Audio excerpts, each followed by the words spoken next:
Hello മക്കളെ, നിങ്ങളുടെ English പരീക്ഷയിൽ 6 മാർക്കിന് എന്തായാലും നിങ്ങൾ കാണാൻ പോകുന്നൊരു ചോദ്യമാണ് ന്യൂസ് റിപ്പോർട്ട്. ഈ ന്യൂസ് റിപ്പോർട്ടിൽ നിന്ന് 6 മാർക്ക് കിട്ടാൻ ഇതിനേക്കാളും സിമ്പിളായിട്ട് വേറെ ഒരു ചോദ്യം പോലും ഉണ്ടാവില്ല. അത്രയും സിമ്പിളാണ്. ആകെ നിങ്ങൾ മനസ്സിലാക്കേണ്ടത് ഫസ്റ്റ് ഈ ഒരു ഫോർമാറ്റ് നിങ്ങൾ ഫോളോ ചെയ്യണം. പിന്നെ ഞാൻ ആക്ച്വലി ന്യൂസ് റിപ്പോർട്ട്സ് കുറച്ച് ക്വസ്റ്റ്യൻസും ആൻസേഴ്സും പരീക്ഷയിൽ വന്ന് കാണിച്ചിരും. അതും കൂടി ഒന്ന് പഠിച്ചു പോയി കഴിഞ്ഞാൽ പരീക്ഷയിൽ ഫുൾ മാർക്ക് കിട്ടും.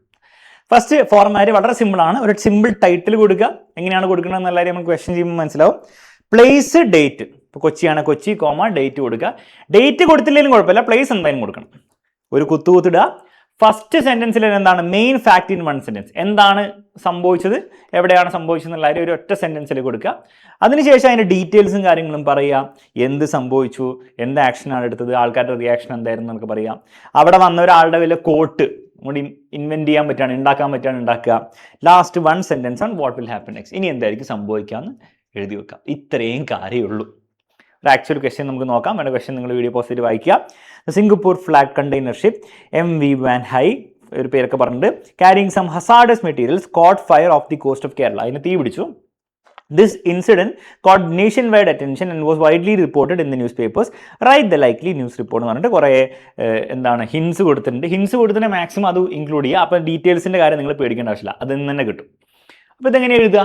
ഫസ്റ്റ് ഫോർമാറ്റ് മറക്കരുത്, ടൈറ്റിൽ വേണം. സിമ്പിൾ ടൈറ്റിൽ മതി അല്ലേ? Fire on cargo ship off Kerala coast, അല്ലെങ്കിൽ cargo ship caught fire off Kerala coast എന്ന് സിമ്പിളായിട്ട്. ഓഫ് കേരള കോസ്റ്റ് എന്നാൽ കേരള കോസ്റ്റ് വിട്ടപ്പോൾ അല്ലേ, അല്ലെ കേരള കോസ്റ്റിന് അടുത്തപ്പോൾ. ബേസിക്കലി കേരള കോസ്റ്റിൻ്റെ വിട്ടിട്ട് അത്രേ ഉള്ളൂ സംഭവം. അത് ഈ ക്വസ്റ്റ്യനിൽ പറഞ്ഞുകൊണ്ടാണ് അതേ ഭാഷ തന്നെ ഉപയോഗിച്ചത് അല്ലേ? Caught fire off the coast of Kerala എന്ന് പറഞ്ഞതുകൊണ്ട് നമ്മൾ അതിനെ ആ ഭാഷ തന്നെ കൂടി ഉപയോഗിക്കാം. പണി എളുപ്പമായി. നെക്സ്റ്റ് വേണ്ടതാണ് പ്ലേസ്, കൊച്ചി. ഇതിൽ പ്ലേസ് എഴുതി വെക്കുക, ഡേറ്റ് എഴുതി വെക്കുക. ഡേറ്റ് നിർബന്ധമില്ല, എഴുതുന്നത് നല്ലതാണ്. ഇയർ ഒന്നും വേണ്ട കേട്ടോ, June 10 മതി. കുത്തൂത്തിടുക. ഫസ്റ്റ് സെന്റൻസിൽ എന്താണ് സംഭവിച്ചത് ഫസ്റ്റ് സെന്റൻസ് വായിച്ചാൽ മനസ്സിലാവണം. Massive fire broke out on the Singapore flag container ഷിപ്പിന്റെ പേരും പറഞ്ഞിട്ട് off the coast of Kerala on Monday following an explosion in one of its container. First സെന്റൻസിൽ ഒറ്റ സെന്റൻസിൽ കാര്യം അവിടെ കണ്ടു. എന്താണ് സംഭവിച്ചത്? ഒരു കാർഗോ ഷിപ്പിന് തീ പിടിച്ചു. ഇനി അതിൻ്റെ ഡീറ്റെയിൽസ് എന്താണ് ഇവിടെ കൊടുത്തിട്ടുണ്ടെങ്കിൽ അത് മാക്സിമം ഉപയോഗിക്കുക. അത്രയേ ഉള്ളൂ പരിപാടി. മാക്സിമം അത് ഉപയോഗിച്ച് ഡീറ്റെയിൽസ് ചെയ്താൽ എന്താണ് മുംബൈ ടു കൊളംബോ ആയിരുന്നു, ബ്ലാസ്റ്റ് ഒക്കർ ചെയ്തു, എന്താണ് 650 കണ്ടെയ്നേഴ്സ് ഉണ്ടായിരുന്നു, അങ്ങനെ എല്ലാ ഡീറ്റെയിൽസ് ഇൻക്ലൂഡ് ചെയ്യുക. ഏതെങ്കിലും ഒരാൾ പറഞ്ഞ കോട്ട് ഇവിടെ കൊടുത്തില്ലെങ്കിൽ പോലും, ഹിന്ദിലൊന്നും കൊടുത്തില്ലെങ്കിൽ പോലും നിങ്ങൾ ഉണ്ടാക്കുക അല്ലേ? Are team are working round the clock to douse the fire and trace the missing crew എന്നൊക്കെ പറയാം. Said coast guard. അപ്പോൾ അത് ഇൻവെന്റ് ചെയ്യുന്ന എപ്പോഴും നല്ലതാണ്. ഓക്കെ, ഇൻവെന്റ് ചെയ്യാന്ന് പറഞ്ഞാൽ ആക്ച്വൽ ന്യൂസ് റിപ്പോർട്ടിൽ അവരെ ഇൻവെന്റ് ചെയ്യല് ചെയ്യുക. അവർ ശരിക്കുള്ള ആൾക്കാരുടെ എന്തെങ്കിലും കോട്ടായിരിക്കും പറയാം. പക്ഷേ നമ്മൾ പരീക്ഷ എഴുതുമ്പോൾ എന്തെങ്കിലും ഉണ്ടാക്കണം നമ്മൾ, അതിന് വേണ്ടിയിട്ടാണ്. ഇതിനെന്ത് ചെയ്യുക? ലാസ്റ്റ് എന്ത് ചെയ്യുക? എന്തായിരിക്കും സംഭവിക്കാൻ ചാൻസ് ഉള്ളത് എഴുതി വെക്കാം. An advisory has been issued asking the public to stay away from the coast and not to touch any container washed ashore. അപ്പോൾ ടെൻഡറിന് തുടങ്ങാൻ അല്ലെ എന്തെങ്കിലും ഇനി ഒന്നും നിങ്ങൾക്ക് കിട്ടിയില്ല എന്ത് ചെയ്യുക? This police is investigating the real cause of the fire എന്നോ അങ്ങനെ എന്തെങ്കിലും പോലീസ് ഇൻവെസ്റ്റിഗേറ്റ് ചെയ്യുന്നുണ്ട് എന്നുള്ള രീതിയിൽ മിക്കത് എന്തെങ്കിലും ഒരു അങ്ങനത്തെ ഇൻസിഡൻസ് ആയിരിക്കും. അപ്പോൾ പോലീസ് ഇൻവെസ്റ്റിഗേറ്റ് ചെയ്യുന്നുണ്ട് പറഞ്ഞിട്ട് എന്ത് ചെയ്യാം? നിങ്ങൾക്ക് എൻഡ് ചെയ്യാം. ഇതാണ് ബേസിക് ആയിട്ട് ന്യൂസ് റിപ്പോർട്ട് വന്ന് എഴുതേണ്ടത്. നമുക്ക് ഒരു ചോദ്യം കൂടെ നോക്കാം. The suffering and hardships of the old man faces at that എന്നില്ലേ, and the hardships that the old man that the old man faces at Pelayo's home and the public reactions become the subject of the newspaper report in a leading daily.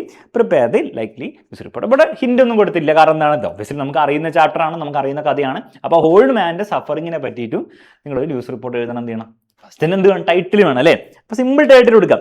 Winged old man, ചിറകുള്ള old man, caged in a chicken coop, ഒരു കോഴിക്കൂട്ടിൽ പിടിച്ചിട്ടിരിക്കുന്നു. അല്ലെ old man sufferings at Pelayo's home. എന്ത് എഴുതി വെക്കുമോ? അതിൽ കുറേ സമയം കളയണ്ട, ഭയങ്കര ബ്യൂട്ടിഫുൾ ആക്കാൻ വേണ്ടിയിട്ട്. മനസ്സിലായി? ഒരു ടൈറ്റിൽ കൊടുക്കുക വൃത്തിക്ക്. സ്ഥലം കൊടുക്കുക, കോമ, ഡേറ്റ് കൊടുക്കുക, കുത്തുതുട. ഫസ്റ്റ് സെന്റൻസിൽ കാര്യം ഉണ്ടാണോ അല്ലേ?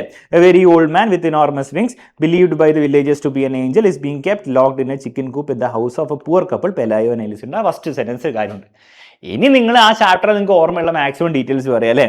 ഓൾഡ് മാനെ കണ്ടത് എങ്ങനെയാണ്, പിറ്റിഫുൾ കണ്ടീഷനിലായിരുന്നു, ഡ്രസ് ലൈക്ക് റാക്ക് പിക്കർ, അങ്ങനെ കാര്യങ്ങളൊക്കെ ഇത് വേണം നോക്കി വെച്ചോ. കാരണം ഇത് പരീക്ഷയിൽ ഇത് തന്നെയാണ് വരുന്നെങ്കിൽ അത് എഴുതി വെക്കാലോ. ഓക്കെ, പെലായോ എന്ത് ചെയ്തു? ഒരു ക്ലബ്ബ് എന്ന് പറഞ്ഞാൽ വടിയാണ്, ലോക്ക് ചെയ്ത് വെച്ചു. പിന്നെ ക്രൗഡ് വന്നു, പിന്നെ അവർ പൈസ വാങ്ങി എന്നുള്ള കാര്യം പറയാം. അവരെല്ലാവരും കൂടെ എന്തൊക്കെ ഭക്ഷണമൊക്കെ എറിഞ്ഞു, അങ്ങനത്തെ കാര്യങ്ങളൊക്കെ പറയാം. ഡീറ്റെയിൽസ് മാക്സിമം എഴുതുക.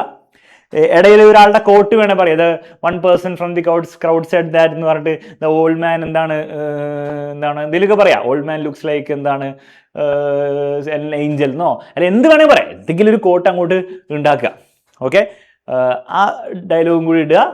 അപ്പോൾ ഡീറ്റെയിൽസ് എല്ലാം ആയില്ലേ. ഇനി അവസാനം എന്ത് ചെയ്യുക, അവസാനം എന്ത് വേണം കൊടുക്കുക, ഇവിടെ പോലീസ് ഇൻവെസ്റ്റിഗേറ്റ് ചെയ്യുമെന്ന് ഞാനല്ല. അപ്പോൾ ചില ആൾക്കാരുടെ അഭിപ്രായമാണ് പറയാം, many people have criticise the couple for their cruelty and greed. ഇനി വേണമെങ്കിൽ ഇങ്ങനെയും പറയും, ഇനി എന്തായിരിക്കും സംഭവിക്കാൻ ചാൻസ് ഉള്ളത്, may be the police is going to investigate എന്താണ് എലിസിൻഡ ആൻഡ് പരേസ് ഹൗസ് എന്നോ അല്ലെ എന്നുള്ള കാര്യങ്ങളൊക്കെ പറയാം, എന്ത് വേണമെങ്കിൽ പറയാം അവസാനം ബേസിക്കലി. ഓക്കെ, അപ്പോൾ ഒന്നും കിട്ടിയില്ലെങ്കിൽ മെനി പീപ്പിൾ ഹാവ് ക്രിട്ടിസൈസ് അല്ലെ many people gather to witness the event എന്ന് പറയാം, പരിപാടി തീർക്കുക. ഒന്നും കിട്ടിയില്ലെങ്കിലേ പറയാം. ഓക്കെ, പോലീസ് ഇൻവെസ്റ്റിഗേഷൻ പരിപാടിയൊക്കെ ഉണ്ടെങ്കിൽ അത് പറയാം ഏറ്റവും ബെസ്റ്റ്. ഇനി അതില്ലെങ്കിൽ എന്ത് ചെയ്യുക, many people have gathered to witness the event എന്നോ വല്ലതും പറഞ്ഞാൽ പരിപാടി തീർക്കുക.